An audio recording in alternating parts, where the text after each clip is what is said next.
tardes, queridos hermanos. Un placer estar aquí con ustedes en este maravilloso día que el Eterno ha apartado para nosotros, para tener comunión con el Padre, con Jesucristo y unos con otros. Hermanos, verdaderamente estamos llegando al tiempo del fin. Una de las advertencias que nos dio el apóstol Juan, que fue el último en morir de los discípulos de nuestro Señor Jesucristo, de los primeros apóstoles, es que, como dice en el capítulo 2, versículo 18, vamos a ir allá un poco más tarde, de su primera epístola, que escribió casi en el año 100. Ya era muy anciano cuando escribió estas 3 epístolas que escribió, y dice en el versículo 18, hijitos, ya es el último tiempo.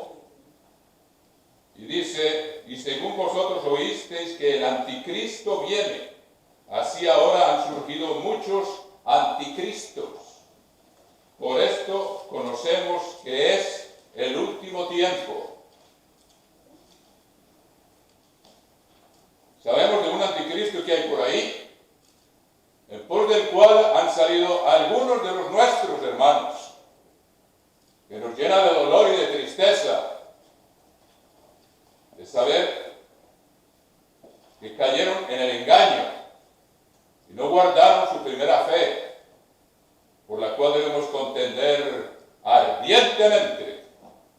El apóstol Pablo, poco antes de morir, le escribió a su amado hijo en la fe, Timoteo, lo siguiente, ya al final de su segunda epístola, antes de declarar que ya el tiempo de ser sacrificado estaba cerca, le encomendó lo siguiente, que nosotros debemos acatar como una advertencia para nosotros, los que Dios nos pone. De hecho, antes de continuar, quiero agradecer y felicitar a don Luis Chumacero, aunque también se conoce como Guevara Chumacero, por su excelente mensaje. Muchas gracias.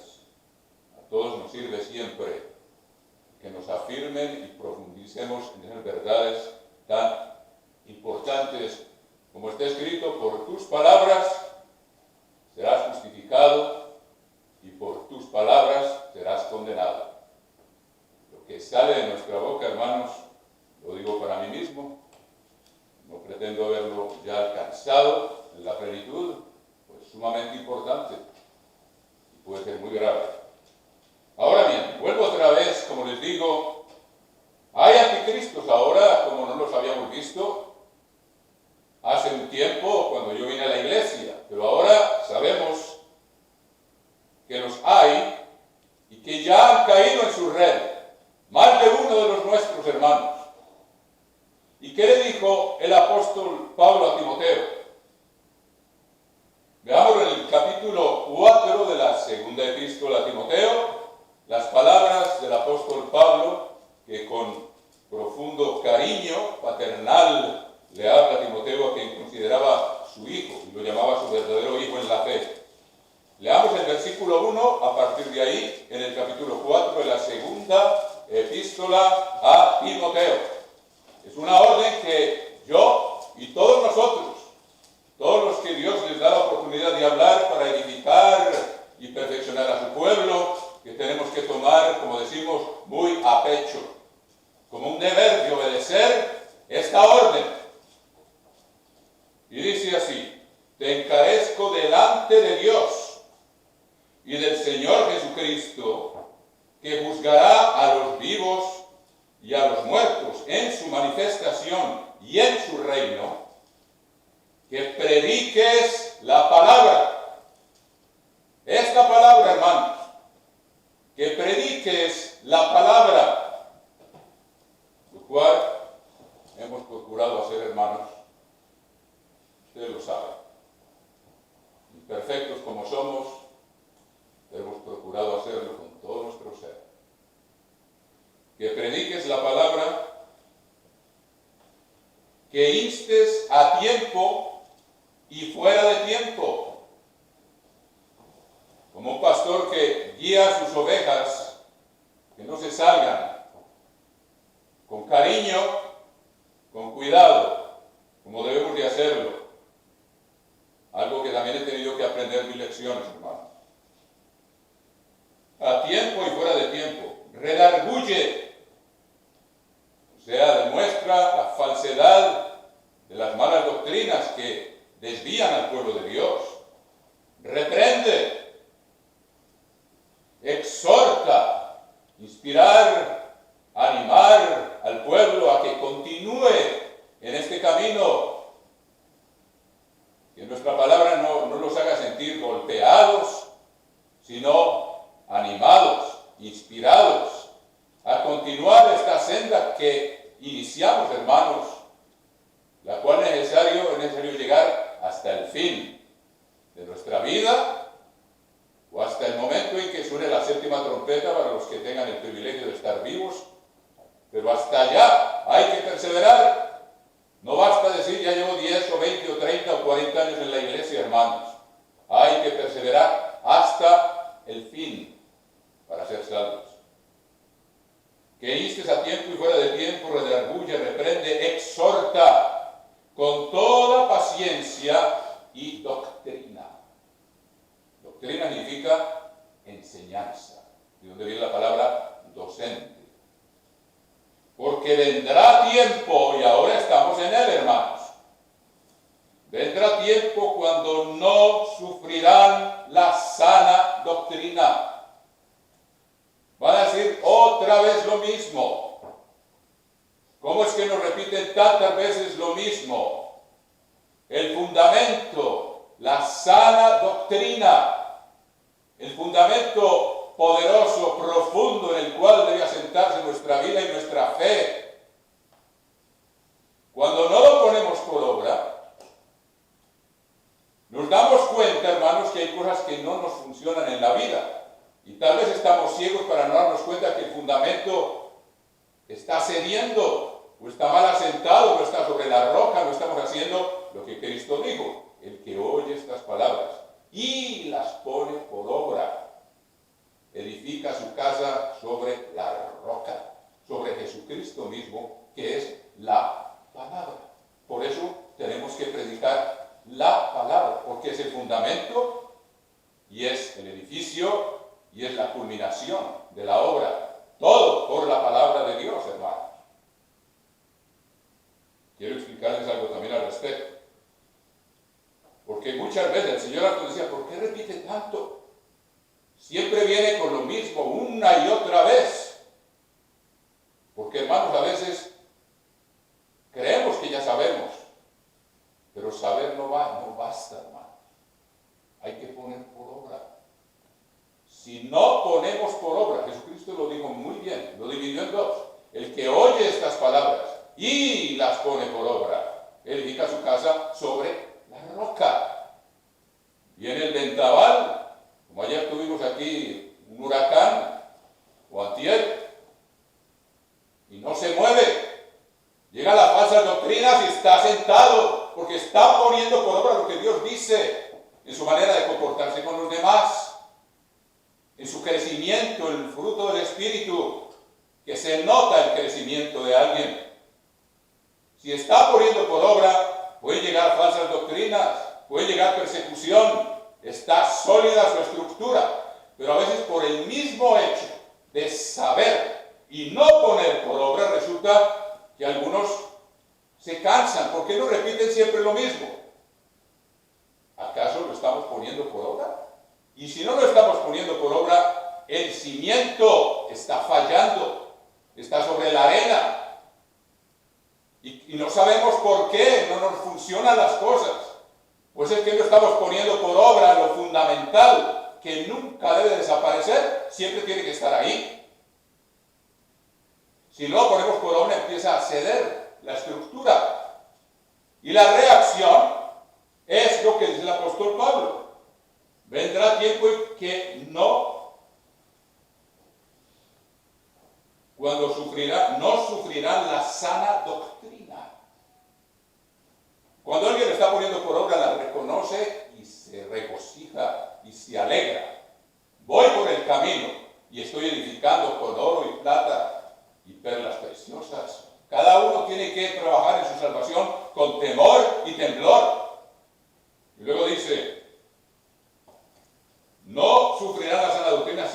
teniendo comezón de oír.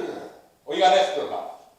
Comezón, como piquiña, como deseo de oír. Alguien que venga y me llene el oído. ¿Por qué? Porque ve que las cosas no le están funcionando. ¿Y por qué no están funcionando? Porque no estamos poniendo por obra el fundamento, hermanos. La sana doctrina. Y vamos a buscar en otra parte alguien que nos hable de, bueno, aquí está esta solución y aquí está esta otra, y no nos pone como condición lo esencial de estar poniendo por obra la sana doctrina. Entonces, claro, aquí me están diciendo algo nuevo. Tal vez o aquel lugar no es el que es. Ahí es donde viene el engaño, cuando uno no pone por obra, cuando se contenta con oír y ya no lo soporta y quiere algo nuevo, como en Atenas, que la gente se la pasaba siempre ocupada, extranjeros y atenienses, en oír algo nuevo, como para tener algo de qué hablar. Por eso el apóstol Pablo nunca habían oído hablar de lo que él estaba hablando, de divinidades extranjeras, y lo llevaron al Areópago para que les hablara de aquella nueva filosofía. Pues hermanos, esa es la razón por la cual viene la comezón de oír, de buscar en otra parte soluciones que ya tenemos y no hemos puesto por obra. Y como el edificio se va fundamentando sobre la base, si la base no está, lo demás no se sostiene. Y vamos a buscar en otra parte, como dice por ahí, lo que no se nos ha perdido, porque ahí lo tenemos. Lo único que hay que hacer es examinarse delante de Dios, con toda honradez, y preguntarse, ¿yo estoy haciendo lo fundamental? ¿Lo que Dios me dice? ¿Lo estoy haciendo? Cuando eso ocurre, hermanos, no hay problema. El edificio va creciendo. Y lo dice, teniendo comezón de oír, se amontonarán maestros conforme a sus propias concupiscencias. Un maestro que les diga, bueno, mira, esto es lo que tienes que hacer, pero lo otro, no, eso no hay que preocuparse. Esto es lo nuevo, o esto es una nueva doctrina o un nuevo entendimiento, y que no está centrado en la doctrina. El que pone por obra no se deja engañar, inmediatamente reconoce, a esto le falta algo, nada menos que el cimiento. Y luego dice, conforme se amontonarán maestros conforme a sus propias concupiscencias. Y hoy en día, hermano, es muy fácil amontonarse maestros con el internet. Ahí se meten y luego con la curiosidad, la comezón de oír algo nuevo, se van metiendo y se van metiendo. Y miren lo que dice aquí, y apartarán de la verdad el oído y se volverán a las fábulas, cosas que no tienen fundamento. Ahí se irán, perdidos y engañados, por no poner por obra lo fundamental, lo esencial, la conducta diaria. ¿Qué le manda Dios al esposo con respecto a la esposa? ¿Lo hace o no lo hace? ¿O lo hacemos o no lo hacemos? ¿Qué le manda a la esposa con respecto al marido? ¿Lo hacemos o no lo hacemos? Que ¿por qué mi matrimonio no funciona? La pregunta es, ¿está poniendo por obra lo que Dios le dice que tiene que hacer? Tal como Dios lo dice. Cuando ponemos las cosas por obra, las cosas funcionan, hermanos queridos. Ahora, alguien dirá, no, pero el apóstol Pablo dijo que no había que echar otra vez el fundamento y que había que ir a la perfección. Vamos a ver algo muy interesante con respecto a eso. Pero una vez le repito más, apartarán de la verdad del oído y se volverán a las fábulas, donde ya no hay esos compromisos que nunca he querido verdaderamente poner por obra. De todo corazón. Y nos vamos hacia las fábulas, hacia fantasías, hacia engaños que llevan a la perdición. Apartarán de la verdad del oído y se volverán a las fábulas. Mire lo que dice en Hebreos, capítulo 6, si quieren explicarles eso. Estaba estudiando este tema muy importante, porque alguien lo entiende mal. Bueno, y esas cosas ya las sabemos. Eso es el fundamento, y dice que no hay que echarlo de nuevo. ¿Qué es lo que dice el apóstol Pablo en esta carta con respecto al fundamento? Dice así, por tanto, dejando ya los rudimentos de la doctrina de Cristo, como quien dice que tienen que estar puestos. y tienen que estar instalados en nuestra vida. Vamos adelante a la perfección, o sea, edificamos sobre ese fundamento, sobre esos rudimentos de la doctrina, que son el arrepentimiento. Sin arrepentimiento, de hecho, es algo que tiene que continuar, porque el que dice que no peca es mentiroso, y ese estado y esa condición de arrepentimiento continuo, porque a veces fallamos, hermanos, sin querer, somos débiles. Tenemos que confesar nuestra falta, pedir perdón y seguir adelante e ir creciendo y transformándonos en la misma imagen de nuestro Maestro. Dejando ya los rudimentos de la doctrina de Cristo, vamos adelante a la perfección, no echando otra vez el fundamento del arrepentimiento. Como quien dice, tal como está escrito ahí, está mal traducido. No echando, como quien dice, eso ya está, hay que olvidarlo. Aquí la palabra no echar el fundamento quiere decir no destruyendo. La palabra es katabole en griego, que significa derrocar, derrumbar. O sea que es todo lo contrario a lo que uno lee aquí a primera vista, y los traductores no hicieron la diferencia entre dos palabras griegas. La una es katabole, que significa destruir o derrocar o eliminar. Entonces lo que, y espero que no digan, no echando otra vez el fundamento. La palabra ahí, echando otra vez el fundamento, quiere decir no derrocando, no quitando el fundamento del arrepentimiento de obras muertas. Siempre tiene que estar. Entonces la palabra, esto está mal traducido, hermanos. Entonces no hay tal de que, bueno, eso ya lo sé, eso ya lo sabemos, eso no hay que ya tenerlo en cuenta, porque dice aquí que no hay que echarlo otra vez. Esa actitud tiene que permanecer hasta el fin de nuestros días, hermanos. Mientras estemos en esta carne, tenemos una lucha todos los días, y por la noche también, que tenemos que vencer continuamente. El que quiera seguir en pos de mí, niéguese a sí mismo, tome su cruz y sígame. Crucifique su carnalidad. Y esa carnalidad va a estar ahí hasta nuestro último aliento. Ahí va a estar. Entonces, ese fundamento de malas obras, perdón, de arrepentimiento de malas obras, no hay que decir, no hay que echarlo otra vez.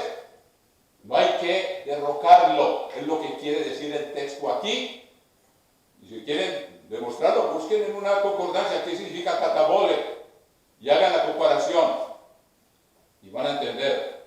No echando otra vez el fundamento de arrepentimiento de obras muertas, de fe en Dios. ¿Cómo va uno a decir eso? No hay que echarlo otra vez. La fe en Dios. Si ven ustedes, la misma contexto nos dice que lo que dice ahí no tiene sentido. O sea que ese fundamento jamás tiene que desaparecer y hay que volver siempre a ello. Y esa es la sana doctrina que muchos ya no soportan por no ponerla por obra. Y luego dice, de la doctrina de bautismos, todo eso está allí, no hay que quitarlo. Eso es lo que quiere decir, no quitando el fundamento. Ahí tiene que estar. Y fíjense que el resto de este contexto nos lo explica clarísimamente. Y luego dice, de la imposición de manos, de la resurrección de los muertos, esa es nuestra esperanza. Yo no puedo decir, bueno, eso ya pasó, yo ya lo sé. Es nuestra esperanza que apenas va a ocurrir, hermanos. Y hay que mantenerla viva. Y luego dice, y del juicio eterno, que es la esperanza de todo ser humano sobre la faz de la tierra desde Adán y Eva. De que Dios misericordioso los va a venir a juzgar y a ofrecerles misericordia, a ofrecerles perdón por todas las abominaciones que habrán cometido en su existencia, así como nos lo hizo con nosotros, hermanos, los primogénitos. Y esto haremos si Dios en verdad lo permite, porque es imposible que los que una vez fueron iluminados y gustaron del don celestial y fueron hechos partícipes del Espíritu Santo, y asimismo gustaron de la buena palabra de Dios y los poderes del siglo venidero, y recayeron. ¿Qué quiere decir eso? Que el fundamento lo quitaron. Eso es lo que quiere decir todo el contexto. Ese fundamento no se puede quitar. Tiene que estar ahí continuamente, sosteniendo el edificio para que haya crecimiento, y ese crecimiento se sostenga sólidamente. Y recayeron, sean otra vez renovados para arrepentimiento, crucificando de nuevo para sí mismos al Hijo de Dios. Entonces lo que está diciendo Pablo aquí es que el que quita el fundamento recae. Se le olvida lo que es el arrepentimiento. Y el pecado imperdonable precisamente es aquel sobre el cual la persona no se arrepiente, por haber dejado el fundamento. Espero que les quede claro esto, hermanos. Por eso Pablo le dice a Timoteo, predica la palabra. Y el mismo apóstol Pedro ya iba a morir. ¿Cuánto habría predicado? Miren la segunda epístola de Pedro, ¿qué les dice? Dice, capítulo 1, versículo 12. Capítulo 1, versículo 12 de la segunda epístola del apóstol Pedro. O sea que la labor nuestra es volver a lo fundamental continuamente y también ir agregando, porque Dios quiere que crezcamos en gracia. ¿Cómo en gracia? Porque estamos haciendo lo que a Él le agrada. ¿Cómo? Arrepintiéndonos y cambiando, o sea, edificando sobre el fundamento. En gracia y conocimiento tenemos que crecer, pero sin dejar lo básico. Por esto yo no dejaré, 1:12, yo no dejaré de recordaros siempre estas cosas, aunque vosotros las sepáis. Ahí lo tienen, hermanos. No dejaré, y aquí está ya la segunda epístola, y él ya sabía, igual que Pablo. Pablo le escribe a Timoteo, y ustedes lean en la continuación del capítulo 4, ¿qué le dice después de que dice que predique la palabra? Yo ya estoy para ser sacrificado. ¿Y qué dice Pedro aquí diciendo, es necesario que yo le repita esto? Porque dice, pronto voy a dejar este cuerpo. O sea que hasta el final, la labor nuestra es continuar y repetir, y reafirmar, y recordar con toda paciencia, naturalmente. Pero no dejar el fundamento, hermanos. Sin eso no puede haber verdadero crecimiento. Va a haber una falla. Y cuando hay una falla en el cimiento, la edificación se tuerce o se cae. Un temblor de tierra y ahí se va. Entonces, por esto, 2 Pedro 1:12, yo no dejaré de recordaros siempre estas cosas, aunque vosotros las sepáis. Ahí lo tienen. Como quien dice el fundamento, hay que estarlo recordando. Y estéis confirmados en la verdad presente. La gente no sabía, el pueblo de Dios. Pues tengo por justo, en tanto que estoy en este cuerpo, el despertaros con amonestación. No se olviden de las cosas fundamentales. Sabiendo que en breve debo abandonar el cuerpo, como nuestro Señor Jesucristo me lo ha declarado. También yo procuraré con diligencia que después de mi partida vosotros podáis en todo momento tener memoria de estas cosas. Veamos Timoteo otra vez y vean ustedes lo interesante, que ya para terminar, después de tanto predicar y de tanto enseñar, que dice, no te olvides de volver a la sana doctrina, de insistir. ¿Cuál es la sana doctrina? Es el fundamento sobre el cual se apoya. Es el sermón del monte. Ahora antes de la Pascua sería muy bueno, de rodillas, hermanos, leer todo el sermón del monte. Todo lo que Jesucristo nos instruye. Las bienaventuranzas, el amor a los enemigos, el orar por ellos, el amarlos, el hacer bien a los que nos hacen mal. Todo eso debemos repasarlo, hermanos. A lo mejor haremos un estudio al respecto. Hay que volver otra vez a eso. La sana doctrina. Y al terminar el sermón del monte fue cuando Jesucristo dijo, el que oye estas cosas y las pone por obra, edifica sobre la roca. Y su edificio prospera, porque está bien asentado y nunca se olvida del fundamento. Y no se olviden de corregir la escritura en Hebreos 6, lo que dice no quitando el fundamento, no es no echando el fundamento, está mal traducido, hermano. La palabra griega, yo tengo todo el estudio. Cada vez que se usa esa palabra, cómo se usa, en qué contexto, y esa es la clara conclusión. Y todo esto lo demás nos lo confirma, las palabras del apóstol Pedro. Y aquí las palabras del apóstol Pablo a Timoteo, una vez más, te encarezco delante de Dios. Capítulo 4, que es donde iniciamos, y lo repito. Delante de Dios y del Señor Jesucristo, que juzgará a los vivos y a los muertos en su manifestación y en su reino, que prediques la palabra. ¿Qué es lo que hacemos, hermano? Y ya algunos se quejan, bueno, ya los sermones no son iguales, ya es siempre la misma cosa. Hermano, estamos obedeciendo lo que dije aquí. La cuestión es examinarlo, es que estoy haciendo lo que Dios manda. Estoy estableciendo un fundamento sólido, el cual nunca debemos perder de vista a medida que pasa el tiempo. Siempre debemos estar revisando a ver si el fundamento está y persiste en nuestra vida. Que prediques la palabra, que instes a tiempo y fuera de tiempo. A veces fuera de tiempo quiere decir, por favor, no me hablen más de eso. Tenemos que hacerlo, hermano, con toda paciencia, como dice también. Redarguye, reprende, exhorta con toda paciencia y doctrina.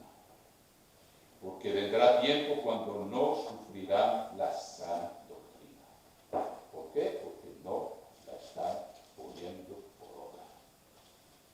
Esa es la respuesta clara y sencilla. Sino que teniendo comezón de oír, buscar otra cosa, a ver si encuentro una solución sin tener que hacer lo que aquí me dicen que es la solución. Buscando otra. Sino que teniendo comezón de oír, se amontonarán maestros conforme a sus propias concupiscencias. O sea, que me digan algo agradable al oído, que no tenga que negarme a mí mismo. Y apartarán de la verdad el oído y se volverán a las fábulas. Y miren que esto es inmediatamente antes de morir, ¿ve lo que dice aquí? Pero tú sé sobrio en todo, soporta las aflicciones, haz obra de evangelista, cumple tu ministerio. Porque yo ya estoy para ser sacrificado y el tiempo de mi partida está cercano. Exactamente lo que dice el apóstol Pedro en la epístola que lo acabamos de leer. Yo les recuerdo estas cosas para que ustedes las sepan. Y aún después de que yo muera, espero que se las sigan repitiendo.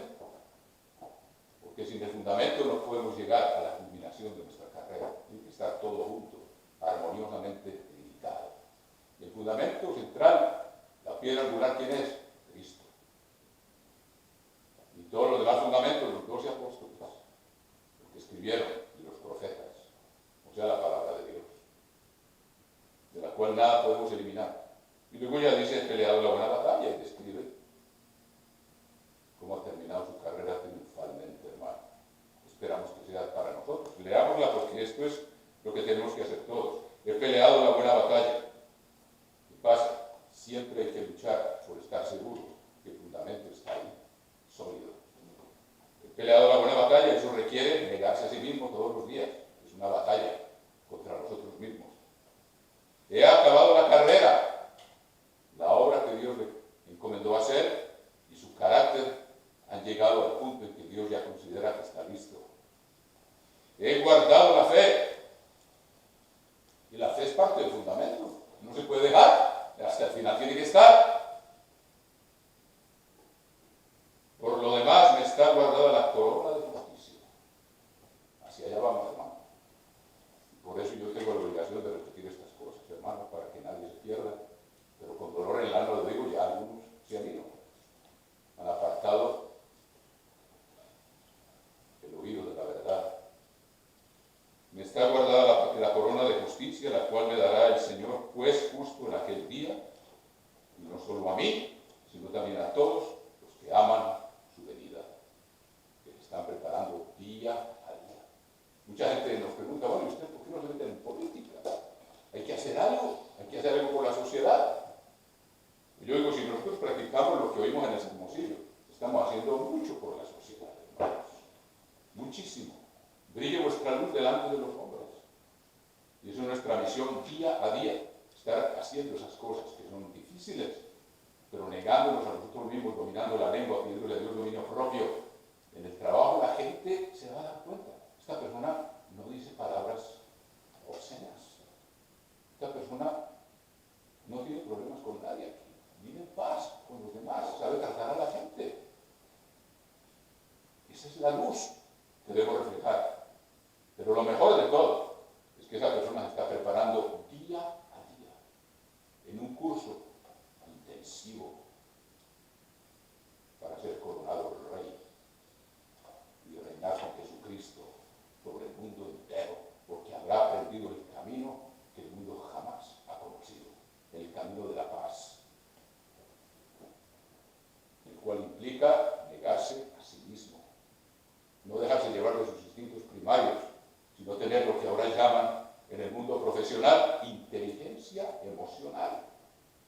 publican libros con esos títulos y los grandes ejecutivos se dan cuenta de que es algo muy necesario para el éxito de sus empresas y se precipitan a hacer cursos de inteligencia emocional.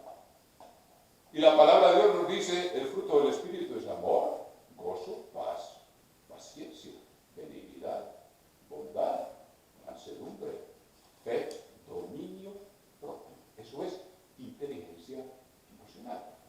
No reaccionar con nuestros instintos primarios, sino tener el dominio propio de pensar primero, como lo enseñó ahí Sócrates. Sin embargo, eso está en el libro de los Proverbios también, una y otra vez. Antes de que Sócrates lo escribiera, Salomón ya lo había escrito.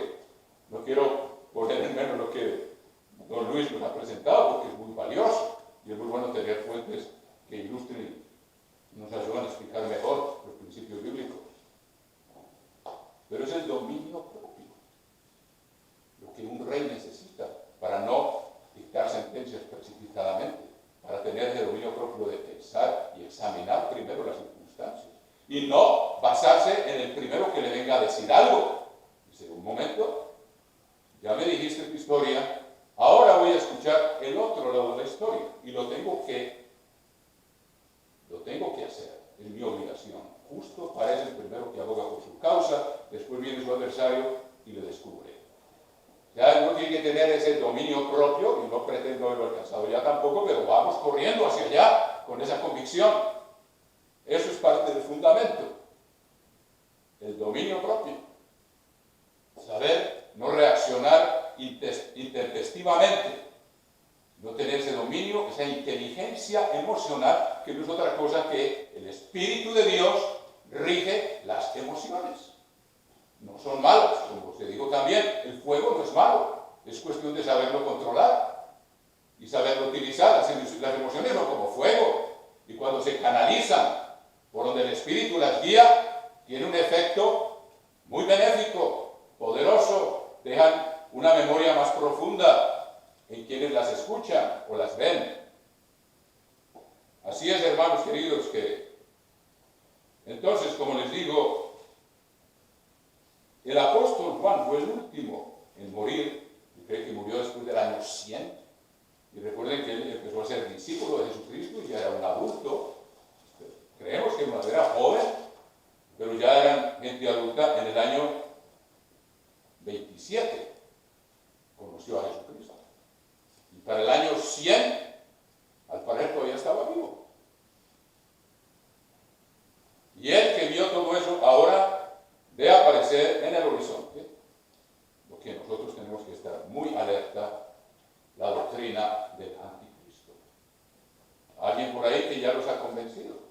Y yo les hice un estudio demostrando cómo esa persona, el autor del famoso Código Real, ha metido su mano en la palabra de Dios para quitar lo que Dios ha inspirado y que está confirmado por los manuscritos en arameo que existen desde el año 170 de nuestra era y tienen mayor autoridad que los miles de manuscritos griegos que hay y que son como testigos el uno del otro de que esa palabra es cierta y verdadera y que nadie puede negar, y dice exactamente lo mismo.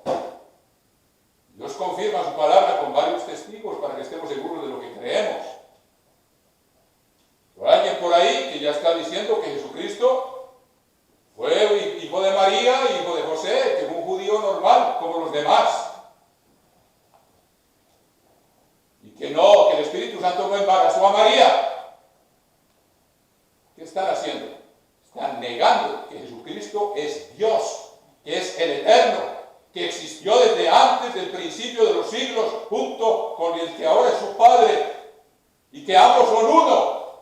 Pero a la mente judía no le puede entrar eso en la cabeza, de que Dios quiera hacer que Dios sea uno con el Verbo, y Cristo lo dijo. Cuando le preguntaron cuál es el mayor mandamiento de la ley de Dios, le dijo, muy bien, miremoslo aquí, véanlo en Marcos capítulo 12. Marcos capítulo 12. 28. Marcos 12, 28. Acercándose uno de los escribas, que los había oído querido disputar y sabía que les había respondido bien, le preguntó, ¿cuál es el primer mandamiento de todos? Jesús le respondió, el primer mandamiento de todos es, oye Israel, el Señor nuestro Dios, el Señor uno es. A la mente judía que no está convertida y se dice religiosa y es enemiga de esta palabra, aunque por Abraham son amados y no debemos despreciarlos, porque si nosotros estamos aquí es porque Dios arrancó ramas de los incrédulos del pueblo de Israel y los injertó a nosotros. No podemos jactarnos, porque a nosotros también nos puede arrancar y volverlos a poner a ellos. Es lo que Pablo nos advierte en el capítulo 11 de Romanos. Pero aún a ellos no les cabe en la cabeza que esa unidad sean uno. Hay dos seres detrás de esa unidad y son uno. Jesucristo lo dijo magistralmente. Juan 10:30. El Padre y yo somos uno. Ahí está la solución de un solo sablazo. Pero no les cabe en la cabeza. Y no pueden reconocer que Jesucristo existía y que el nombre de Yahvé también le corresponde a Jesucristo y al Padre, porque ambos existen desde la eternidad. Por eso el apóstol Juan, después de tantos años de enseñar, escribe esta epístola, hermanos, el anciano, instándolos a que no se dejen engañar, a que recuerden que Jesucristo, como él lo dijo en el Evangelio, primero lo dice en el Evangelio, vamos a leerlo, Juan 1:1, ¿cómo empieza él? Porque ya había entrado la doctrina del anticristo, quiere decir que no reconocen que Jesucristo era Dios y que siendo Dios se hizo carne y vino como ser humano. No les puede entrar en la cabeza. Y alguien ahora se propone perturbar, confundir todas las escrituras que declaran que Jesucristo es Dios. Hermanos, yo no quiero estar en los pies, en los zapatos del que está haciendo eso. Porque Dios mismo tiene una sentencia. Le caerán las plagas que están escritas en ese libro, en este libro. Y la realidad es que Jesucristo es Yahvé y que el Padre es Yahvé y que ambos son el Eterno y que los dos son uno. Esa es la verdad que no podemos dejar que nadie nos quite. Y ahí está encerrada la verdad más profunda, el Evangelio del reino de Dios. ¿Cuál es? Que Dios quiere que nosotros también seamos uno con ellos dos y entremos a ser parte de la divinidad. Y el apóstol Pedro lo dice, que nosotros hemos sido hechos partícipes de la naturaleza divina, de la esencia de Dios. Ellos tampoco pueden creer que Dios tiene un cuerpo y se dejan influir de Aristóteles.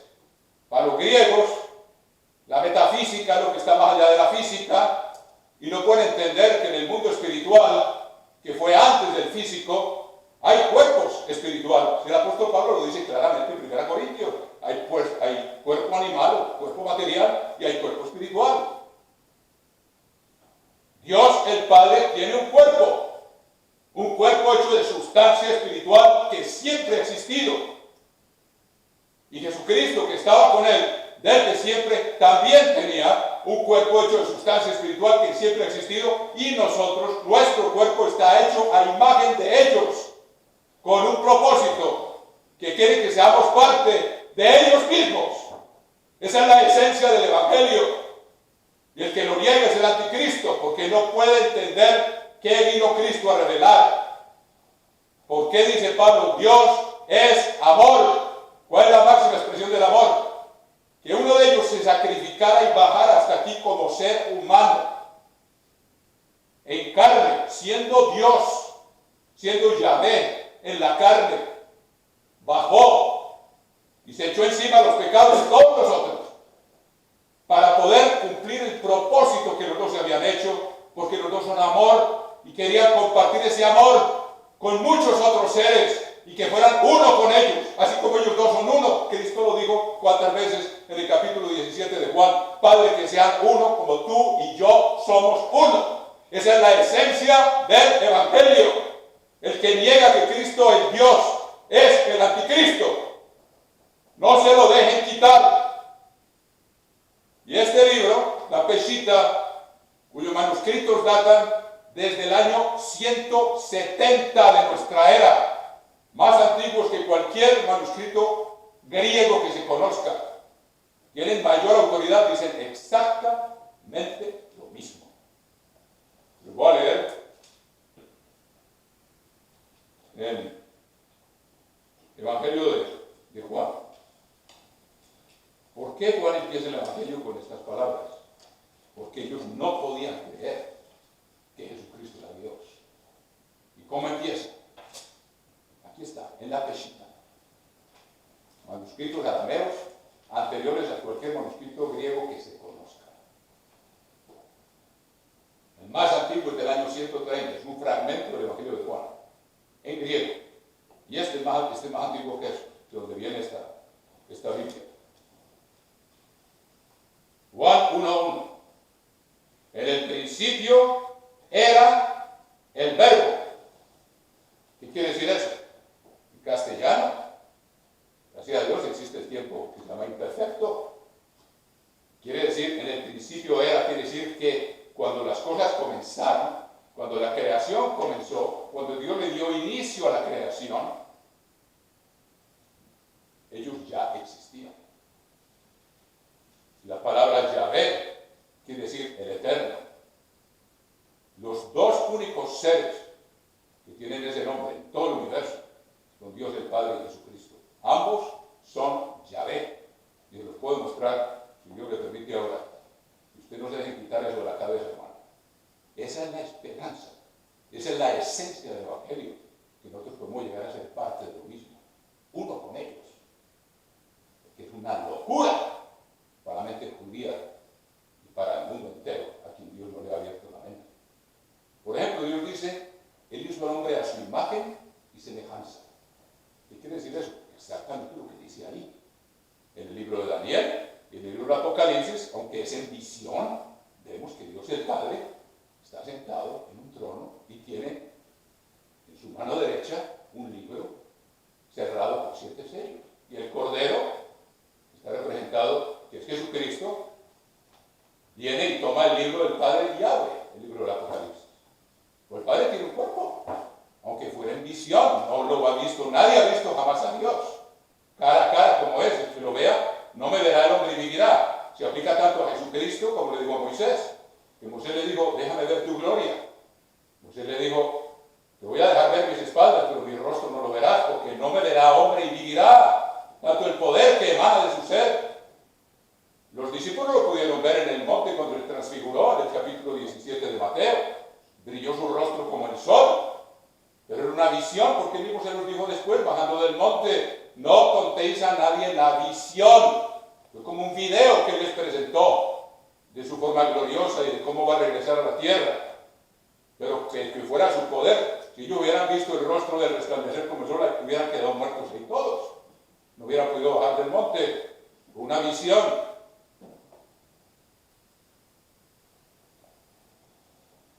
En el principio era el verbo. Y fíjense como lo dice Tito, es una escritura que yo le digo a usted de vez en cuando.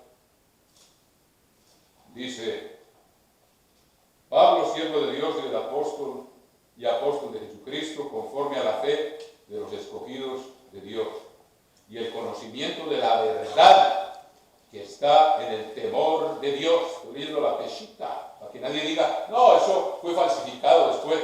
No hay excusa. Está conservado y Dios tiene testigos de que esta es su palabra. Y el conocimiento de la verdad que está en el temor de Dios respecto a la esperanza de vida eterna. Dios es el eterno. Los ángeles no son eternos, ellos empezaron a existir cuando Dios los creó. El único eterno es Dios, el Padre y Jesucristo. Ambos son eternos. Y les voy a demostrar ahora que ambos llevan ese título. Y que ustedes lo puedan demostrar si alguien les viene a decir otra cosa, hermano. Y que los convenza de que esta versión no está bien. Esta es la que está bien y es la que está mal. Altera la palabra de Dios para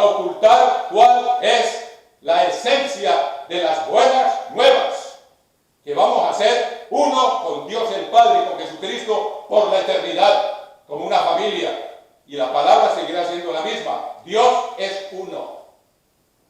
Con todos los millones que se sumen, seguirá siendo uno. Porque ese es su gran plan, de que haya esa profunda intimidad, conocimiento, armonía y amor, que podamos decir que somos uno con Él. Como Cristo dijo, ¿por qué es el primogénito entre muchos hermanos? Primogénito entre muchos hermanos. ¿Qué es un hermano? Alguien que es hijo del mismo padre. Ahora es el primer nacido, pero los demás, la palabra de Dios dice lo que quiere decir, somos hermanos, hijos del mismo Padre, engendrados por el Espíritu del mismo Padre. Y eres el primer nacido, el primero en resucitar con un cuerpo glorioso. Nosotros también, si somos fieles, vamos a ser transformados y el cuerpo nuestro, como dice Filipenses, será semejante al de la gloria suya. Así como un hijo se parece al Padre. Y ya no seremos de sustancia material, sino de sustancia espiritual, como Dios es. Y Él nos hizo a su imagen y semejanza. Y la Biblia, para que no quede duda, en el capítulo 5 del Génesis dice, cuando Adán tenía, creo que era 137 años, algo así, engendró un hijo conforme a su semejanza. La misma palabra que Dios usa en Génesis 1:27, hagamos al hombre a nuestra imagen y semejanza. Y Adán tuvo un hijo conforme a su semejanza, que lo llamó Set, para reemplazar a Abel, a quien Caín mató. ¿Qué quiere decir eso? Que Set se parecía a su papá y que era de la misma especie. Igual que nosotros, una vez que somos engendrados por el Espíritu del Padre Dios, entramos a ser de la misma especie. Y si perseveramos hasta el fin, seremos como Él es, no con la misma gloria, pero tendremos un cuerpo glorioso semejante de la gloria de Él. Lean el último versículo de Filipenses 2, voy a ir a todas las escrituras. Jesús es lo más grande que existe y la iglesia del Dios viviente predica esta verdad como ninguna otra. Y hay quienes se la han dejado quitar. Hay quienes creen que Jesucristo es un ser humano común y corriente. Y que luego cuando fue bautizado el Cristo bajó sobre Jesús. Entonces Jesús y el Cristo son dos seres distintos. Esa es la doctrina del anticristo. Así como el anticristo cuando aparezca van a ser dos seres distintos. Un ser humano que se cree lo que no es, poseído por otro ser que se llama Satanás, el diablo. Dos seres. En cambio Cristo es el mismo que existía desde toda la eternidad. Y aquel verbo se hizo carne.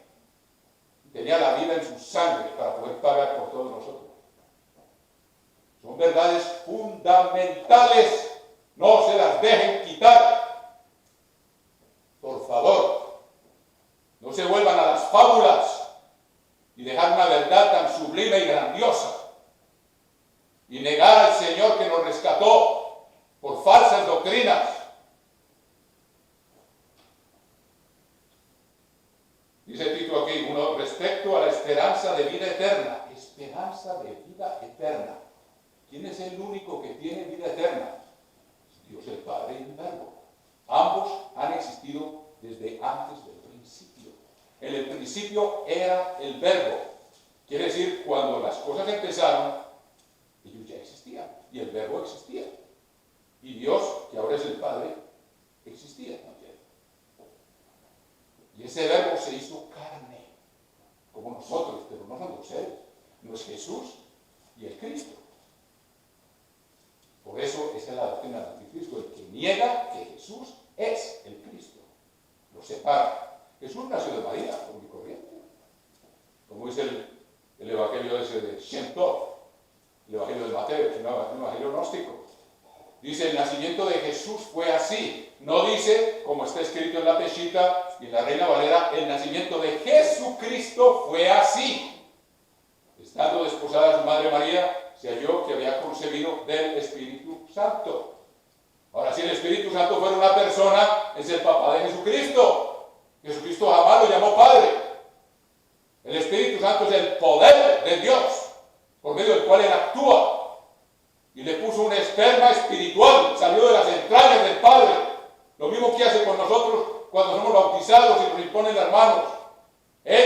Espíritu del Padre en nosotros, el esperma de la vida eterna, la esperanza de la vida eterna. Es muy grandioso esto, hermanos. A veces tal vez no hablamos suficientemente de esto. A veces damos por sentado que ustedes ya lo saben. Pero yo los pongo aquí bien claro, para que no se lo dejen quitar como algunos, que se han dejado arrastrar de alguien que no trae esta doctrina. Y los que los escuchan se contaminan, porque está escrito. Y el que no trae esta doctrina no le digan bienvenido. Si le dicen bienvenido y están viendo sus programas de televisión o de videos en la casa, lo están recibiendo en su casa y se hacen partícipes de sus malas obras. Quedan contaminados. Con esto no se juega. Hay que llamar las cosas por su nombre. Respecto de la esperanza de vida eterna, el único que la puede dar es Dios el Padre. Él es el que la transmite, el que engendra hijos, con una simiente que siempre ha existido. Y nosotros mismos hemos existido en cierta forma en los lomos de nuestro Padre. Como Leví estaba en los lomos de Abraham cuando pagó el diezmo a Melquisedec. Porque el Espíritu que Dios nos da no empieza a existir cuando somos bautizados y recibimos el Espíritu de Dios. El Espíritu ya existía en los lomos de nuestro Padre, por eso se llama Padre, desde toda la eternidad. Es una simiente de vida eterna que ya existía. O sea que entramos a tener la misma naturaleza del Padre que nos engendra con su Espíritu. Porque la doctrina de la Trinidad es tan nefasta también. Es tan nefasta la una como la otra. La una que son dos seres, por eso se llaman Elohim. Está en plural. El Padre y yo uno somos. Padre, que sean uno como tú y yo somos uno. Engendrados por el mismo Espíritu. Respecto de la esperanza de vida eterna, la cual Dios, el Dios verdadero, prometió. Y en la Reina Valera dice, el Dios que no miente, prometió antes de los tiempos antiguos. Está mejor en la Reina Valera, dice, antes del principio de los siglos. Antes que el tiempo existiera, Dios ya tenía en mente que quería transmitir su naturaleza. Antes de que la familia humana existiera, Dios concibió la idea de una familia espiritual. Pero luego creó la familia humana como un modelo del plan que Él estaría llevando a cabo para traer muchos hijos a la gloria. Hijos que Él habría de engendrar personalmente, una vez redimidos por la sangre de su Hijo. Y ambos se pusieron de acuerdo. El Verbo habría de venir a rescatar al ser humano de su desvío, para poder cumplir ese propósito sublime y supremo que se propuso desde antes que existiera el tiempo. O sea, antes que hubiera planetas, antes que hubiera satélites, antes que hubiera soles, Dios siempre ha existido. Y fíjense cómo Juan empieza su carta. Siempre en el principio era el Verbo, este es el Evangelio. El Verbo en el principio era, o sea que existía desde antes del principio. Son eternos. En el principio era el Verbo. El Verbo, se lo voy a leer aquí en la pesita para que no quede confusión alguna. Y nadie puede decir que sus manuscritos han sido falseados, han sido conservados como testigos de que Dios, como Jesucristo dijo, el cielo y la tierra pasarán, mis palabras no pasarán. No va a venir alguien ahora, al final del tiempo, después de que van 6 eras de la iglesia en que Jesucristo ha estado, Dios ha estado engendrando hijos, primogénitos, hermanos de Jesucristo, hijos del mismo Padre, engendrados por una simiente igual a la que engendró a Jesucristo, que van a nacer de nuevo. Jesucristo ya nació de nuevo cuando suene la séptima trompeta.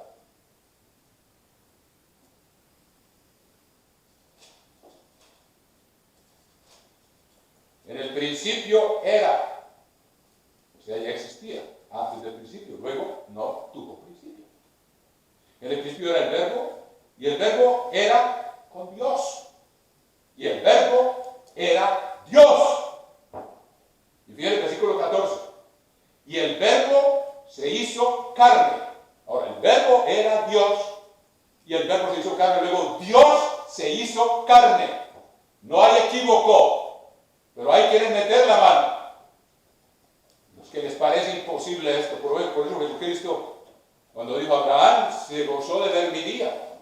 Y lo vio y se alegró. Y le dicen, tú no tienes 50 años y has visto a Abraham. ¿Y qué les digo? Antes que Abraham fuera, yo soy. ¿Y qué hace el que quiere perturbar este mensaje? Altera esas escrituras. Hay otro grupo que también lo hace. ¿De quién creen ustedes que viene esa influencia de querer meter la mano ahí, en la palabra de Dios, y cambiar lo que Dios dijo e inspiró y que está confirmado por toda la Biblia? De Satanás, el diablo. Porque él mismo no es de esa especie. Él fue creado. Y si él no hubiera pecado, su destino era ser siervo de los que van a ser herederos de la salvación. Ahora pecó y se rebeló contra Dios, y todos los demás ángeles, lo dice claramente el libro de los Hebreos, van a ser siervos de los que serán herederos de la salvación, quiere decir los que Dios engendre con su espíritu. Porque a ningún ángel dijo Dios jamás, mi hijo eres tú, yo te he engendrado hoy. Pero a nosotros, después del bautismo, si nos hemos arrepentido de verdad, y recibimos la imposición de manos, Dios nos dice, mi hijo eres tú, yo te he engendrado. Y el hermano mayor es Jesucristo, pero somos ya de la misma especie, engendrados por Dios el Padre, como Jesucristo lo pone en el vientre de María. Y hay quienes lo niegan, dicen que eso fue un invento de los cristianos, porque no entienden, no logran entender que Jesucristo es Dios, y se hizo carne, y que fue engendrado por el Espíritu del Padre, por el poder del Padre, que es la simiente eterna, la simiente de vida eterna que siempre ha existido. Ese es nuestro destino, hermano. Eso es lo que está tratando de destruir alguien por ahí, y ya lo podemos llamar anticristo, porque el que niega que Jesús es el Cristo es el anticristo. El que niega que Jesús es Dios es el anticristo, porque niega todo el plan de Dios.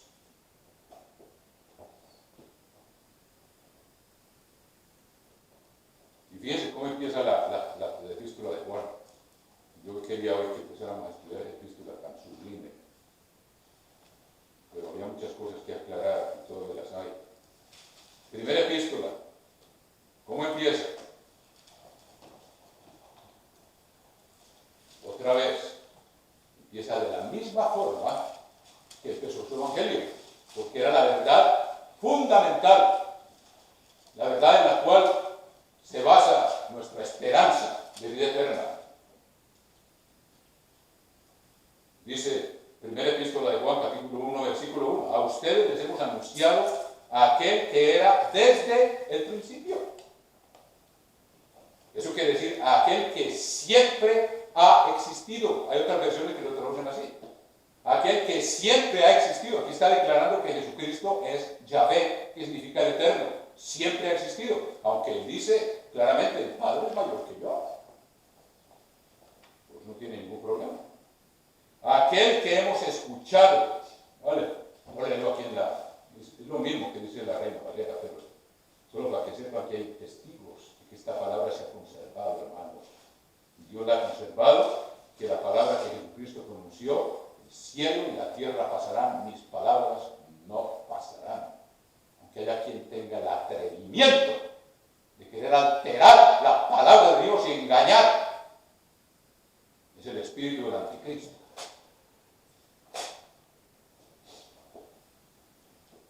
Miren lo que dice Juan, estoy leyendo la Reina Valera. Lo que era desde el principio. O sea, que ya existía cuando las cosas comenzaron. Luego no tuvo principio. Y aún el mismo apóstol Pablo, hablando de Melquisedec, dice, sin principio de días ni fin de vida. Melquisedec lo está declarando como el eterno. Aunque hay otras versiones basadas en conceptos erróneos. Lo que hemos oído, o sea, repite lo mismo que repite cuando escribió su evangelio en esta carta, lo que era desde el principio, o sea, el eterno. Lo que hemos oído, lo que hemos visto con nuestros ojos. Dice, él vino aquí, nosotros lo vimos. Él quiere que quede claro que no era un fantasma, como decían los gnósticos. Los gnósticos decían, no, Jesucristo, porque para ellos la materia era algo completamente abominable, despreciable. Y el hecho de que un ser humano esté en la materia, está prisionero en la materia. Y Dios no podía venir como ser material, con un cuerpo espiritual, con un cuerpo material. Entonces su premisa no les permitía entender que todo lo que Dios hizo era bueno. Cuando Él hizo a Adán y Eva, de carne y hueso, Dios lo que había hecho dijo que era muy bueno. Entonces la carne por sí misma no es mala, es una idea nacida de la filosofía griega. Lo que hemos oído desde el principio, lo que hemos visto con nuestros ojos. Dice, yo lo vi. Juan ya tenía, a lo mejor tenía como 100 años ya. Pero es el testigo que quedó y por eso nos deja este mensaje tan importante. Y dice, ya es el tiempo de fin porque aparece el anticristo que quiere negar lo que él mismo está afirmando aquí. Y ahora ya vemos que hay alguien que lo está afirmando y que ya se arrastró gente de la nuestra. Y recuerde que cuando uno le da oído a esas personas y los sintoniza y los escucha, se contamina. Lo voy a leer aquí antes de que se me olvide. Dice, segunda epístola de Juan, cualquiera que se extravía, versículo 9, segunda epístola de Juan, versículo 9, cualquiera que se extravía y no persevera en la doctrina de Cristo, la sana doctrina, ya no la pueden soportar, porque no la ponen por obra. No tiene a Dios. El que persevera en la doctrina de Cristo, ese sí tiene al Padre y al Hijo. ¿Y cuál es la doctrina de Cristo? El fundamento, que hablamos en hebreo, que no es cuestión de desecharlo, ni de quitarlo, sino de mantenerlo. El arrepentimiento de obras muertas tiene que estar hasta el final. Si alguno, versículo 10, oiga esto, si alguno viene a vosotros y no trae esta doctrina, la cual él explica en toda la primera carta. ¿Y cómo llega hoy a la gente? Por el internet. Ahí le dan la bienvenida. O sea, ¿se aplica o no se aplica? Y luego dice, si alguno viene a vosotros y no trae esta doctrina, ¿cuál es la doctrina? ¿Cuál es? Eso que es primordial, la mente de Juan, en el principio era el verbo, no tuvo principio, es eterno. El verbo estaba con Dios y el verbo era Dios. Y Dios es uno.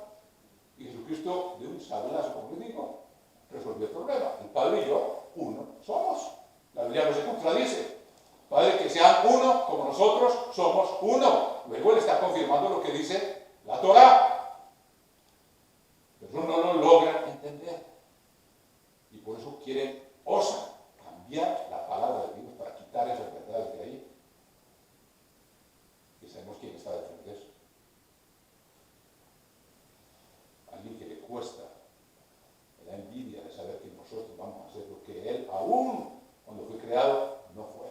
Vamos a ser mucho mayores, engendrados por la misma simiente del Padre, como hijos suyos, no creados, engendrados.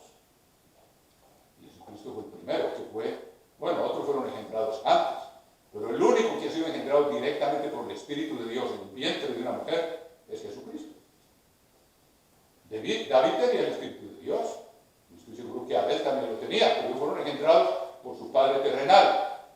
Y luego vino el Espíritu de Dios a unirse con el Espíritu en el hombre que estaba en ellos, que le fue transmitido por el Padre físico. Pero Jesucristo fue engendrado directamente con el Padre que envió su Espíritu y lo engendró en el vientre de María. Es el único. Juan el Bautista tenía el Espíritu Santo desde el vientre de Elizabeth, ahí lo tenía. Y Jeremías también lo tenía, pero ellos fueron engendrados primero por un Padre físico y luego recibieron la simiente del Padre espiritual. Pero Jesucristo no fue engendrado por un Padre físico. Y esto lo dicen así, con toda el descaro de que el Espíritu Santo no embarazó a María, y además creen que el Espíritu Santo es una persona.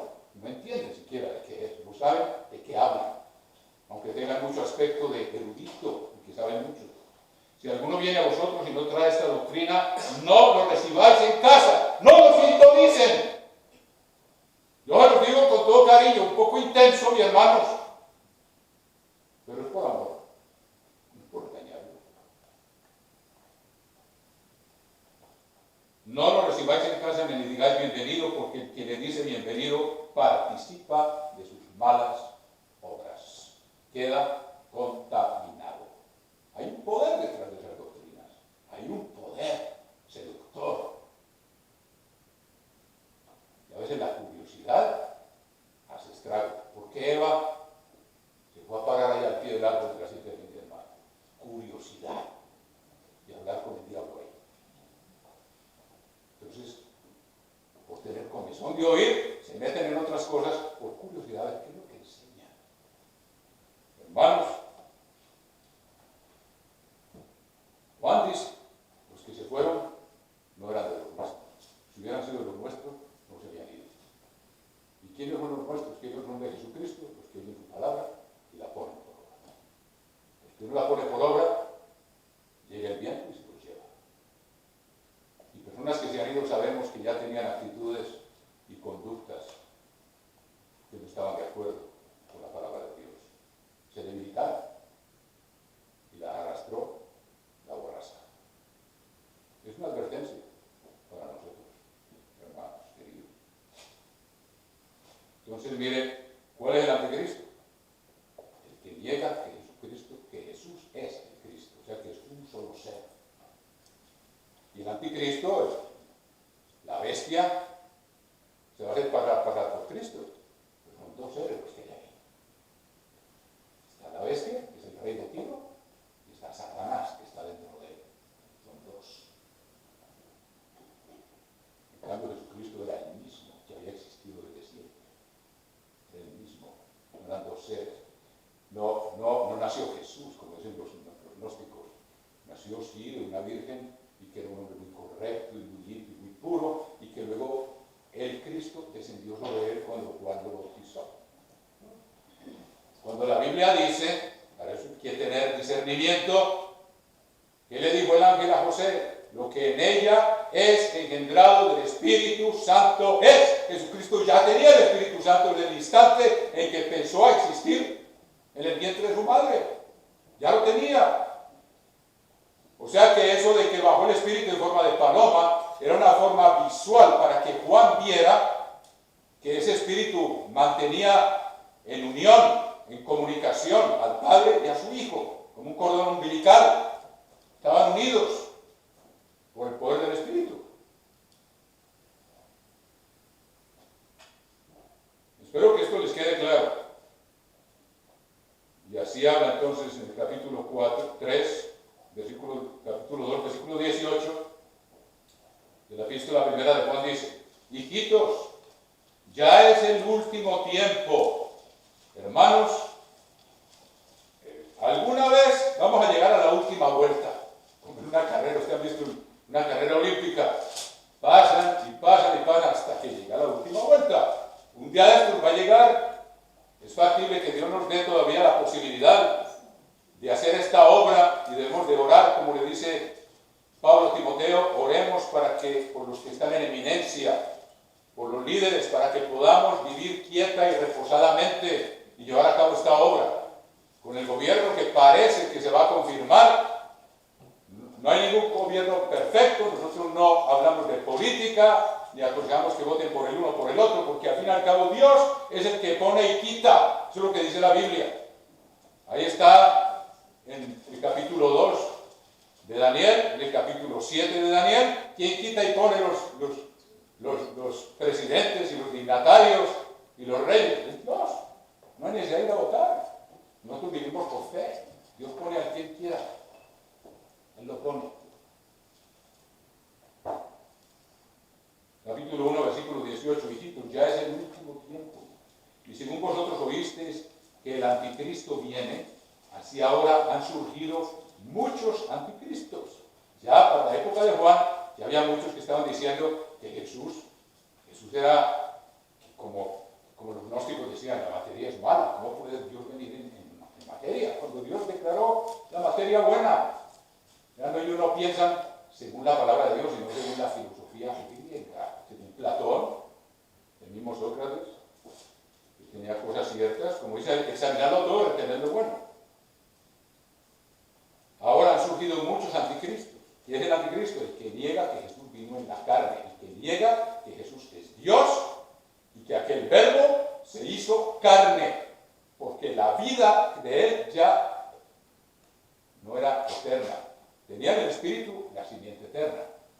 La vida de él estaba en la sangre.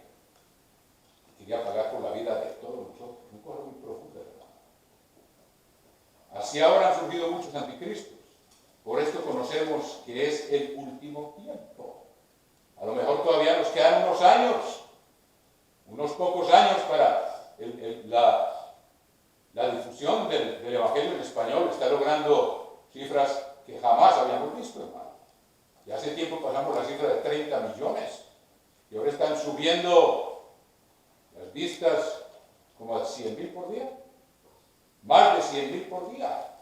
Dios es el que se encarga de abrir puertas y le queda el testimonio a toda esa gente, hermano. ¿Qué vamos a saber cuánta gente nos ha escuchado, hermano?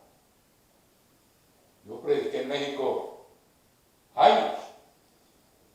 Son más de 20 millones de habitantes.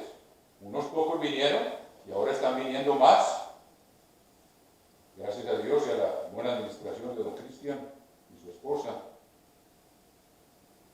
Por esto conocemos que es el último tiempo. Entonces, si ya surgió este hombre, del cual les estoy hablando, es un anticristo.